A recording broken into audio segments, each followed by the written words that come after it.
Hey everyone, Nick here and welcome back to GamerTube. So in today's video, I'll be recapping on all the characters and events from the Swamp Shack Pizzeria. I'll be recapping on all the characters' locations, gameplay mechanics, and backstories as well. As always, I will just state that this isn't necessarily linked to the overall universe and lore of FNAF. This is just a fun what-if scenario and a creepy story we get to tell, and we all hope you enjoy. And lastly, before we start today's video, do be sure to subscribe to GamerTube as it helps out a lot and it's greatly appreciated. It also keeps you up to date with all the videos that we post. Alrighty, well, let's get into the story recap of the Swamp Shack Pizzeria. So our previous videos we've explored the Jungle Party Pizzeria, the Funtime Farm Pizzeria, the Water Wonderland Pizzeria, the Insect Kingdom Pizzeria, the Jolly Jurassic Pizzeria, and the North Pole Pizzeria. Each of these establishments have had a number of creepy animatronics that were hellbent on terrorizing the player. The player would survive through the nights the best they could. All of these frightening animatronics had their own disturbing backstory and reasons for attacking the player. But now across the country in a new state stood another branch in the Freddy Fazbear Pizzeria family. And this new establishment is called the Swamp Shack Pizzeria. This was a swamp-themed children's entertainment restaurant. This is where the animatronics would perform all their jolly birthday songs for all the guests. Speaking of animatronics, let's meet our first swamp character. So the first character we're introducing is Greg the Gator. Greg was of course modelled after the swamp-dwelling animal, the alligator. So Greg's role up on stage was that of the main singer. Greg was by far the most popular character at the pizzeria. But like all characters at Freddy Fazbear's, they would all change for the worst soon enough. Greg's main character trait was his obsession with his big shiny white teeth. He loved them. Any chance he could, he would stare at them in the mirror. The employees would be sure to brush and polish Greg's teeth whenever they could. So on the unfortunate day of their accident, it was a normal day as any. So the Swamp Shack Pizzeria was quite the old building. As it aged throughout the years, so did its internal structure. The ceiling gave way and collapsed on top of him. Luckily, none of the children were injured, and all the staff members made it out. Sadly, when they retrieved his body, it was badly damaged in the accident. Fazbear Entertainment had sent some spare parts that were due any day now. They finally arrived and were stored in the repair room. Curiosity got the best of them and they decided to see what was in these boxes. To their shock and surprise, it was a whole box of new white and shiny teeth. Greg needed to have them all, so they grabbed the teeth and a bit of glue and they got to work. And before they knew it, they had a whole new set of sharp, shiny teeth. They desperately wanted to test out their new teeth. They had a sudden urge to sink them into something soft and chewy. The only thing that came to mind was the night guard. Greg only wanted just a bite. But with this darker and more sinister side to him, who knows if he'd stop at just one bite. The player now finds themselves in a different looking office to the past videos. This time the office is located down in the basement. Inside the office we have the left-hand doorway, the large viewing window, and the right side air vent. Seems simple enough, but this does come with some conditions. Due to the intense tropical heat in the Swamp Shack Pizzeria's region, if the player closes the air vent for an extended period of time, they will start to experience heat stroke. Also, due to this intense heat, the electronics can also overheat and shut down. This is where the control panel comes into play. The player will need to reboot either the doors, air vent, or security cameras. So as for Greg, his starting position would always be on the stage. He can approach from the right side or walk over to the door from the left. Besides approaching the door, Greg can also spy on the player from the vent. He would place his eye into the vent and keep watch of the player. The player needs to quickly shut the vent in order to block its view.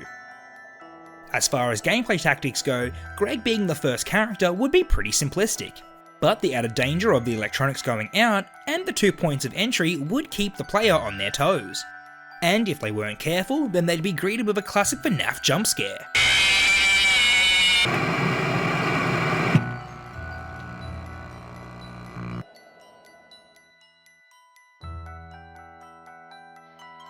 And the next character we're introducing is Sadie the Snake. Sadie was designed after the numerous different types of snakes that would be found in swamplands.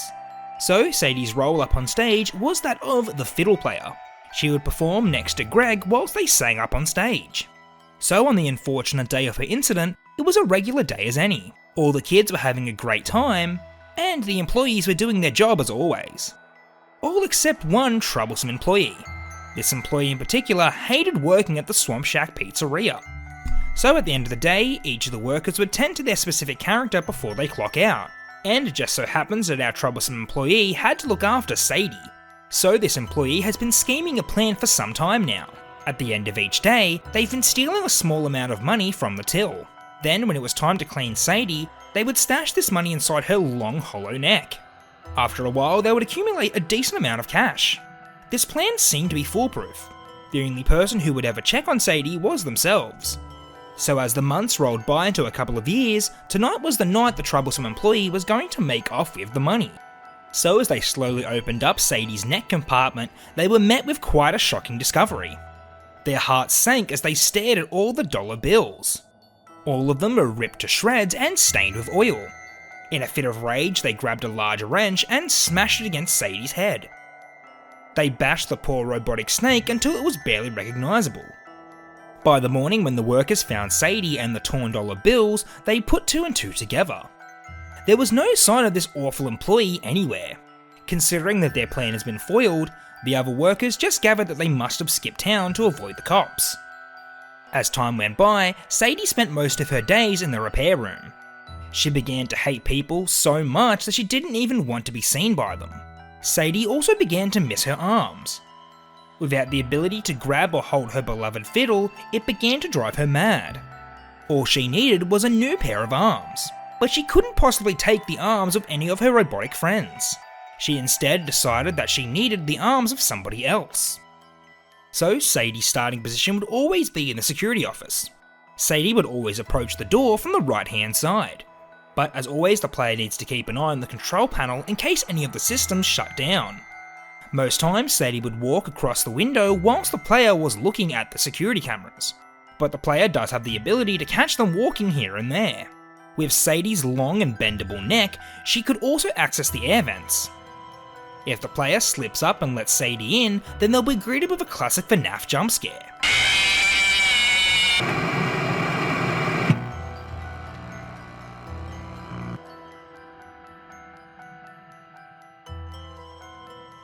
The character we're introducing is Oscar the Otter. Hence the name, Oscar was designed to resemble the cute swamp-dwelling animal, the otter. So Oscar's role up on stage was that of the banjo player. Oscar would perform up on stage with the other members of the Bayou Boogie Band. Oscar was considered to be quite the crowd favourite. They were always their happy and goofy self, and that's just the way the pizzeria liked it. But Oscar wouldn't stay this way for long. Eventually, he would turn into something much more dark and sinister. The animatronics were able to walk around in their free roam setting as per usual.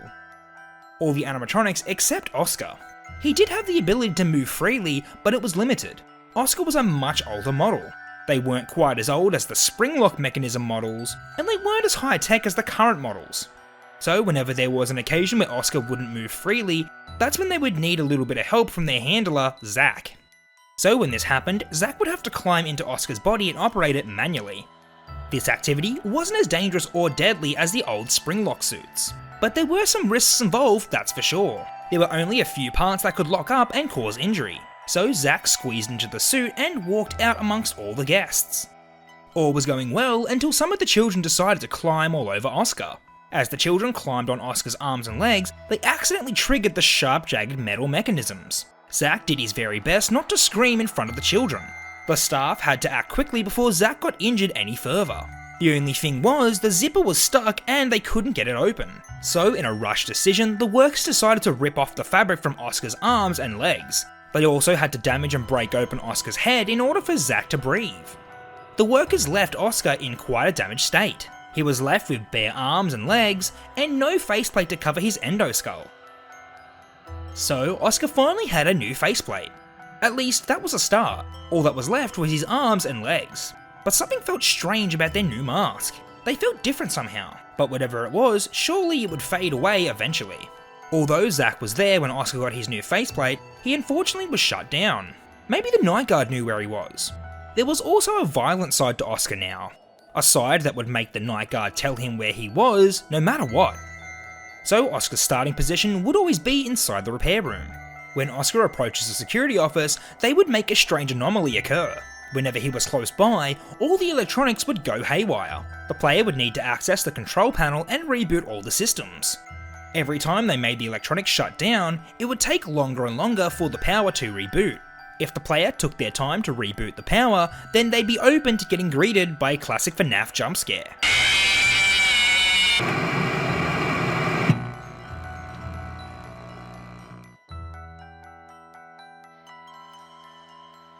And the character we're introducing is Fergus the Frog. Fergus was modelled after the humble swamp-dwelling creature, the frog. Instead of the classic green colour scheme, they were coloured a bright red. This was mainly due to the pizzeria already having a green coloured character with Greg. So Fergus was in charge of balloon management. He was responsible for blowing up all the balloons at the pizzeria. Like most frogs, Fergus had a large air sac that would inflate under his chin. He would then release all this air into the balloons as he blew them up for the children. The guests loved seeing Fergus blow up the balloons. It was quite entertaining and funny to see. So when it comes to the incident of Fergus the Frog, it's quite a strange one in particular. That being that he never truly had an incident. As far as the pizzeria was concerned, Fergus was quite the trouble-free animatronic. But there was one individual that indeed had a lot of trouble with Fergus. And this individual was the Night Guard. In recent weeks, they've reported some strange occurrences happening with Fergus the Frog. The Night Guard has reported Fergus looking terrifying and downright disturbing. They explained to the staff that of night time, they've seen Fergus with rows of pointy sharp teeth, bright red eyes, and razor sharp claws. Down in the underground security office, things can get a little strange. Especially if they're suffering from heat stroke because they've closed the vents for too long. They know what they saw. It was so real to them. And night after night, they were certainly in real danger. Ever since Oscar received that new faceplate, things have been getting a little stranger and stranger. Ever since they installed that creepy thing, they've started to see Fergus in this way. Were they responsible? Or was it all in the Night Guard's head? It couldn't have been. The encounters they had have been too real. As the guard gets prepared for their night shift, they prepare themselves for whatever will come next. As the clock struck 12, the Night Guard entered the office and got ready to defend against Fergus's twisted attacks. They could feel him changing. He wasn't Fergus anymore. He was now some nightmarish creature created by an evil presence. A presence they felt ever since that creepy mask got delivered. So the starting area of the nightmarish Fergus would be in the main party area. So Fergus would typically approach from the left hand side. Most times the player wouldn't even know he was there when he was lurking in the darkness. His only tell would be his glowing red eyes staring through the doorway. With their new nightmarish look also came a dangerous new tongue. At the end of their long frog tongue was a set of jagged sharp jaws. Fergus would slink their tongue through the air vent and attempt to grab the player. They would need to close the air vent at any sign of the tongue. If they kept it closed for far too long, then not only would they suffer from heat stroke, but their fear level would increase as well. This would lead to false jump scares and hallucinations that would leave the player stunned. If the player struggles with all these attempts and lets Fergus in, then they'll be greeted with a classic FNAF jump scare.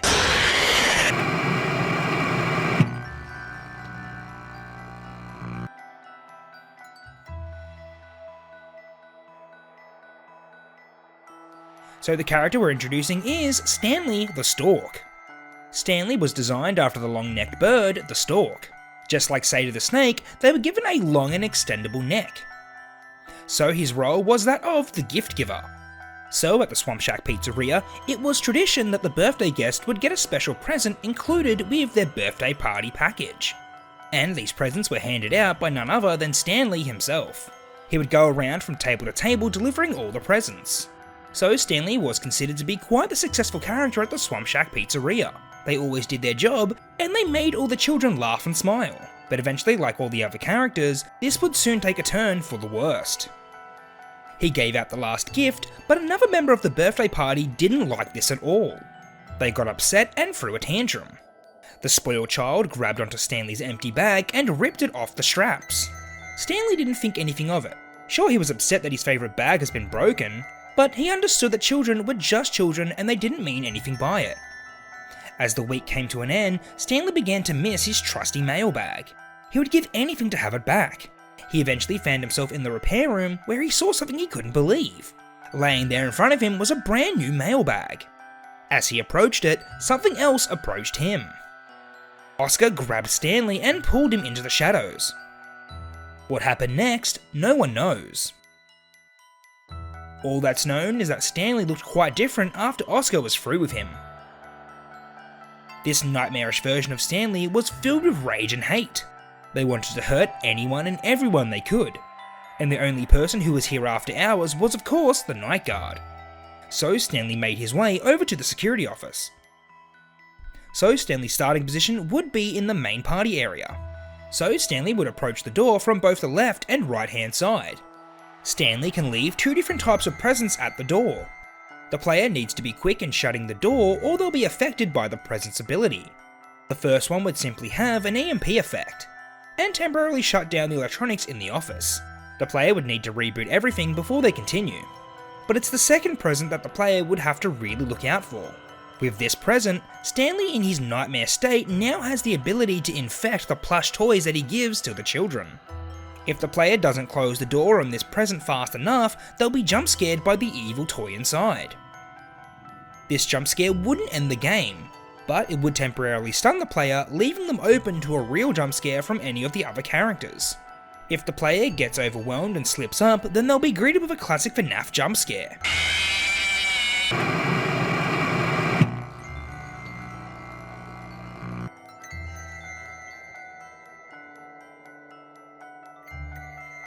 So the next character we're introducing is Casey the Crawfish.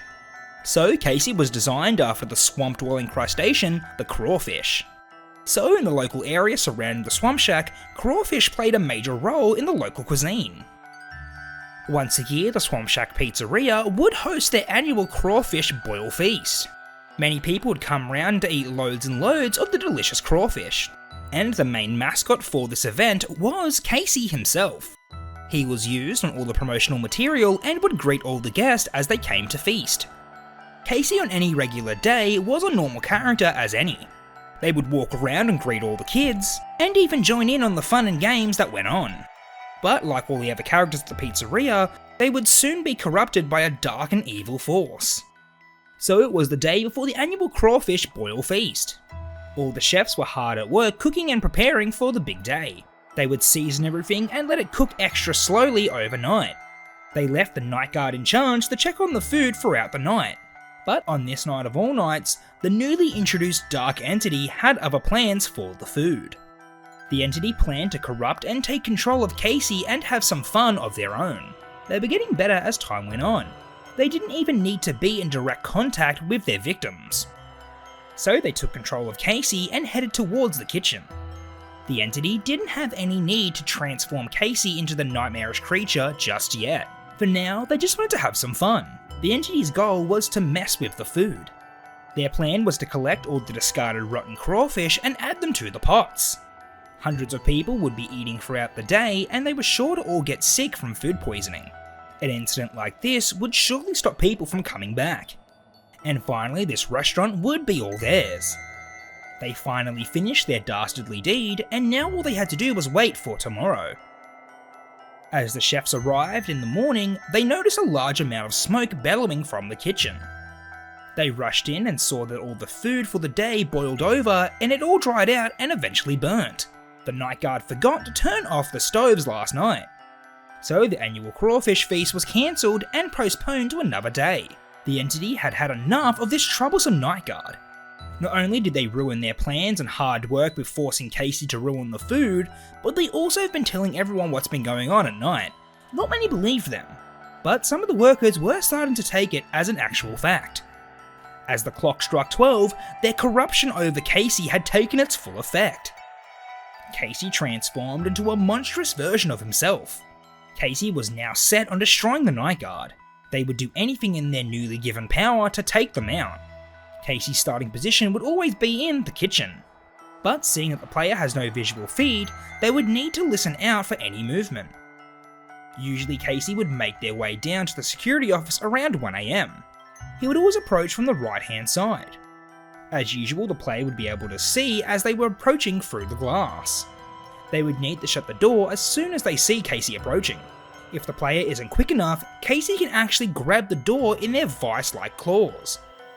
As he slowly makes his way in, the player would need to repeatedly tap the door button in order to close it out of his hands. Casey will also try to smoke out the player. They'll cause a fire in the kitchen, and since all the air vents are linked, smoke will start to pour into the office. The player needs to be careful, as Casey wouldn't always make himself seen through the glass. Using his 8 little legs on his torso, he can also crawl towards the door. The player would need to keep an eye out for his antenna as they move across the glass. If the player doesn't see this and misses them, then they'll be greeted with a classic FNAF jump scare.